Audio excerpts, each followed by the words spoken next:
to po mně házíš? Jo, to je naše skvělá uzená vepřová panenka. Jak poznat správný uzený maso? Úplně jednoduše. To maso musí vypadat tak, jak když vypadá v původním tvaru. Tady vidím kotletku, tady vidím kotletku. Není to maso přepíchaný vodou, zbytečně jako nasáklý a má hlavně co? Má barvu potom kouří. Voní tím dřevem. Takhle má prostě to vypadat. Tady vidíte kotletu, má tvar kotlety. Tady máme panenku, která má tvar panenky. Není to přefouklá prostě půlkilová pana.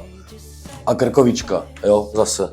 Krkovička, tvar krkovice, vejška, všecko mi odpovídá, všecko mi sedí. Nic není přepíchaný, ničeho není zbytečně moc. Tak jak když si to normálně koupíte. A hlavně barva. Uzený maso musí být tmavý, ne světlý. Chtěli byste si přivonět? To je možný jenom tady, přímo na místě.